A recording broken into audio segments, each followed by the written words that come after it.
the biggest challenges Irrational faced when developing Bioshock was figuring out a way to retain the feeling of a deep RPG while making the game accessible to a broader console audience. Ultimately, the team succeeded in creating an intricate system of weapon and character upgrades that gave the player choice and customization while keeping the gameplay fast, lean, and engaging.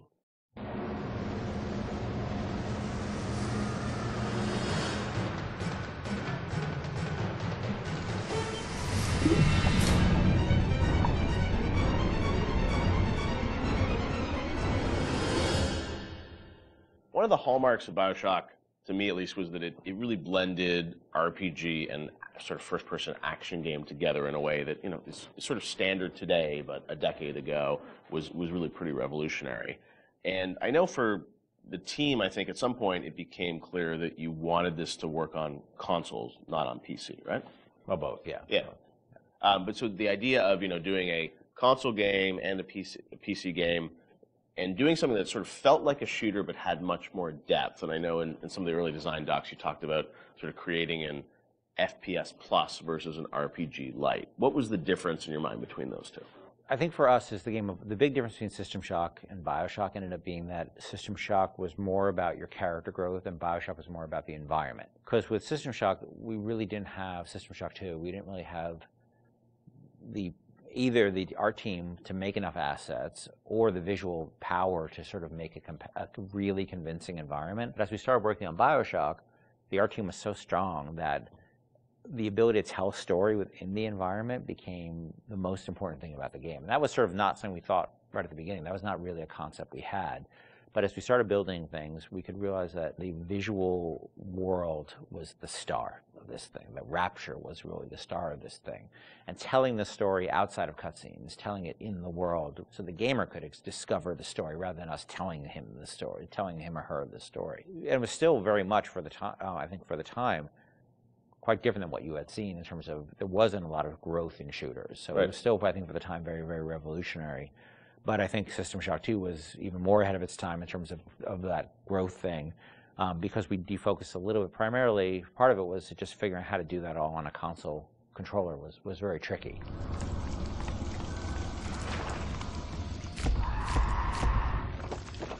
No, I remember even the early demos, and people you see a plasma, you see like a upgraded weapon, people are like, oh, I've never seen that before in a shooter. And that was, when you were coming out of the sort of, the Quake, Doom, Half-Life, where it's like you have, 8 weapons on the keyboard, and you sort of knew what they were, and they weren't going to change. Yeah. Sean, was that something that, from a sort of creative standpoint, was it always clear that that was something you guys wanted to do, or it evolved over time because you wanted to have more depth in the game? I mean, it certainly evolved over time, and each upgrade path was slightly had its own unique challenges. Like certainly upgrading the weapons, you had to design a base weapon that didn't feel like crap.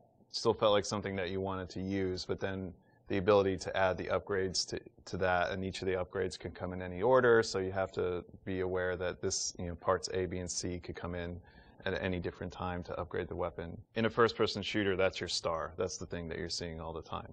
When it comes to other things, plasmids, things that are, Tonics. Tonics, yes, sorry. It's been a while. Come on, Sean. I know, it's 10 years. Those things were more offloaded to machines that you would then have to interact with, so you're not carrying the inventory around with you. But each of these decisions on how we're going to upgrade the player, it wasn't like a mouse and keyboard. Okay, we can just use the mouse, and you have all these buttons at your disposal. You could arbitrarily point at a part of the screen really easily, which you could do in System Shock too. Yeah, so we certainly learned trial by fire when we were trying to adapt these things to the console at the time. Yeah, and like having different ammo types and stuff like that. Like we went through numerous iterations of the interface to make it. Like we had the first times we sort of put the interface into play. It was very obtuse and very tricky to get your head around, and we just kept working on it and working on it and working on it because you want to feel like second nature. But we spent a lot of time on that.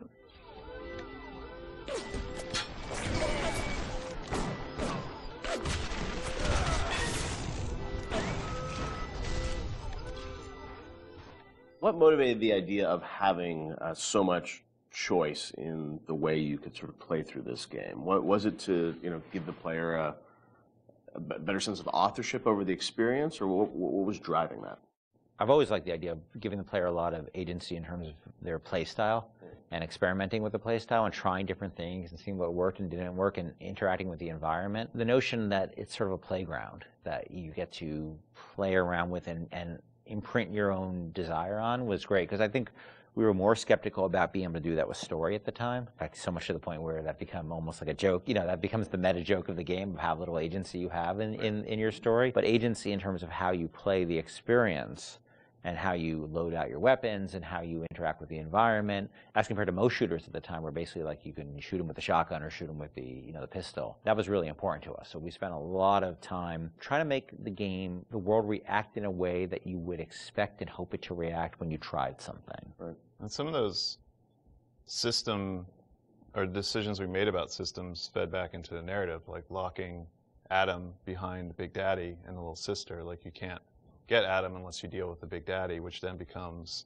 a roving boss fight, which then becomes another system that I don't know if we planned that from the start or was one of those happy, like, serendipity, like, oh, this decision that we made about putting Adam behind the Big Daddy totally works because now we have a different type of boss fight that you hadn't really seen in other games. Actually, it was the other way, because what happened was originally there was no concept of Adam, and Big Daddy just had money and other treasure on them, like every other splicer. Yeah. And they were so tough, nobody would ever fight them, because why on earth would you go after that guy? Right, go off a bunch of small splicers and get the same amount, yeah. So we had to come up with a currency that was exclusive to them, because we knew that was where the fun was, right? But we also knew people were terrified of them and we didn't want to fight them. Yeah. So video game development and system development is a lot like economics, right? In economics, you try to encourage certain behaviors through tax, usually through tax policy. Well, you want business growth, so you lower taxes on certain segments of the business economy, or you want to encourage, people to move into this area, so you make incentives to move in here. We had to make an incentive for players to fight the Big Daddy, and Adam became that incentive. And then once you had this Adam, then you had a new piece of narrative, which they could then incorporate back into the story. Yeah. That old tasty Adam fucking drink. Stay away from her, or it is you who will be shot next. Easy now, Doctor. He's just looking for a wee bit of Adam. Just enough to get by. I'll not have him hurt my little ones. Talk a bit about the plasmids and the vending machines and that sort of whole approach to, I guess, what is kind of a tech tree, but, and coming from PC games, used to strategy games and whatnot with very complicated ways of how you would upgrade things. I thought you guys did a really interesting approach to how you made it very accessible to a console audience. How did that evolve? Did you know the vending machines were going to be there from the get-go? Well, we had vending machines in System Shock 2, so we were sort of lifting that, and I always thought that was a fun notion because it's a affordance that people already understand. They see a vending machine, they know immediately, oh, that's where I buy stuff, right? Yeah. And you also then have to have a shopkeep. When we talked about wanting to make things, put limitations on ourselves so things felt fully believable. Yeah. If we had a shopkeeper sitting there, you can't shoot him. He sits there, he doesn't say anything. Right.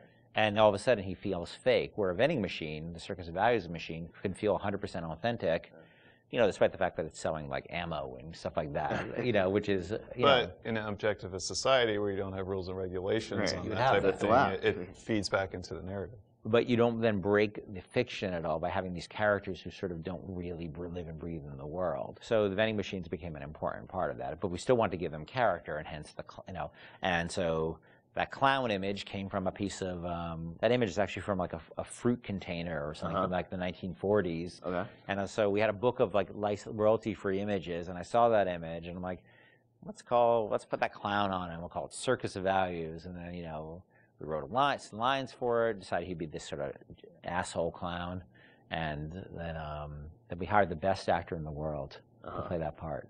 That was me. My biggest Avengers, I didn't cost anything. I didn't know you were really. I was a clown. Yeah. I was a clown. I hear it in my head every day. My wife hates that voice. She hates that voice. You can give us a little of it right here. Welcome to the Circus of Values. She does not allow me to do that, so I do it outside of the house. Okay. But it allowed us to have something that felt very rich and very real, while being very limited at the same time.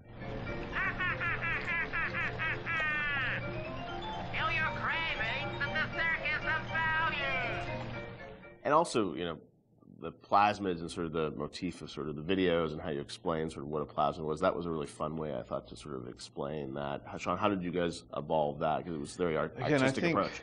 I think those came on pretty late too, because we were developing all these systems, and you make the assumptions because you're dealing with them every day that the player who gets this game is going to understand what these systems are.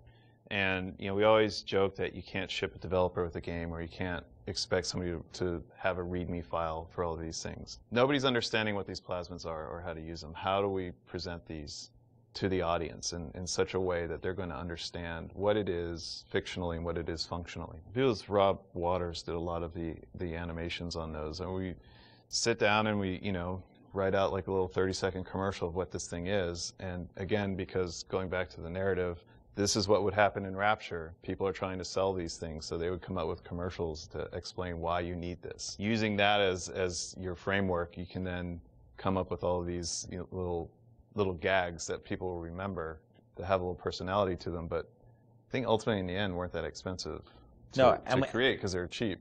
I think that one of the most important things about it is we didn't want them to be long, and we didn't have a lot of budget for the arts. We had like a couple of frames of animation in them essentially. And so we had to figure out, how do we message how this thing works in like that. And that's what marketing is, right? It's how do you message how something works. And marketing and tutorializing are very similar things, right? You're trying to get a message across in a very brief period of time in a very snappy fashion. And I think that one of the things that I always felt about games is that tutorials are sort of death. And because they're usually like, you go into a scene and there's like a shooting range or something like that, and narratively they never really make sense either. And they're so boring. And so we always try to put a big burden on ourselves of how do we train people while not letting them know they're being trained, and brevity is really important to that. So we had a bunch of art constraints on that, which also led to a bunch of writing constraints. And so those things were like, I don't even know if they were 30 seconds. Yeah, they were like really short. Seconds. Yeah, like 15 seconds long. We had to explain a whole plasmid in that period of time. And I think that was a good exercise, because it also made the game, it forced us to be concise and to really explain what this thing was like that. Throw objects at foes. You can even catch grenades and throw them back.